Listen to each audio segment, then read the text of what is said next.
Hormuz প্রণালী নিয়ে Iran ও যুক্তরাষ্ট্রের স্নায়ুযুদ্ধ এখন চরমে। একদিকে ট্রাম্পের প্রজেক্ট ফ্রিডম, অন্যদিকে ইরানের সরাসরি হামলার হুমকি। এক মাসের নড়বড়ে যুদ্ধবিরতি কি তবে যুদ্ধের নতুন দাবানলে রূপ নিচ্ছে? কেন হঠাৎ উত্তপ্ত হয়ে উঠল বিশ্বের অন্যতম গুরুত্বপূর্ণ এই জলপথ? আজ জানাবো পর্দার আড়ালে চলা সেই ভূ রাজনীতির সমীকরণ। শুরুটা গত সোমবার, যখন মার্কিন প্রেসিডেন্ট ডোনাল্ড ট্রাম্প ঘোষণা করেন প্রজেক্ট ফ্রিডম। লক্ষ্য হরমুজ প্রণালীতে আটকে পড়া বাণিজ্যিক জাহাজগুলোকে মার্কিন পাহারায় বের করে আনা। কিন্তু তেহরান একে দেখছে সার্বভৌমত্বের উপর আঘাত হিসেবে। ইরান সাফ জানিয়ে দিয়েছে তাদের জলসীমায় মার্কিন যুদ্ধজাহাজ ঢুকলে ফল হবে ভয়াবহ। এরই মধ্যে পাল্টাপাল্টি হামলায় প্রাণ হারিয়েছেন বেশ কয়েকজন, যা পরিস্থিতিকে আরও জটিল করে তুলেছে।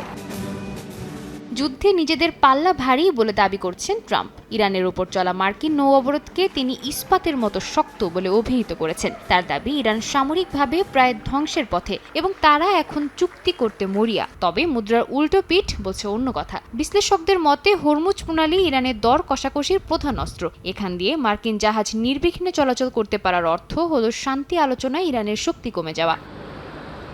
এদিকে পর্দার আড়ালে চলছে এক অদ্ভুত কূটনৈতিক খেলা। ইসলামাবাদে প্রথম দফার বৈঠক ব্যর্থ হলেও পাকিস্তান ও অন্যান্য মধ্যস্থতাকারীরা হাল ছাড়েননি। ইরান এর মধ্যে 14 দফার একটি প্রস্তাব পাঠিয়েছে ওয়াশিংটনে। মার্কিন মিত্ররা সরাসরি যুদ্ধে জড়াতে অনীহা জানানোয় ট্রাম্প তার অভিযানের নাম এপিক ফিউরি থেকে বদলে প্রজেক্ট ফ্রিডম রেখেছেন, যেন একে মানবিক রূপ দেওয়া যায়। তবুও ইসরায়েলের কঠোর অবস্থান আর নতুন করে হামলার শঙ্কা শান্তি আলোচনাকে খাদের কিনারায় এনে দাঁড় করিয়ে দিয়েছে। শেষ পর্যন্ত কি আলোচনার টেবিলে মিলবে সমাধান, নাকি হরমুজ প্রণালীর নীল জল লাল হবে নতুন কোনো রক্তক্ষয়ী যুদ্ধে?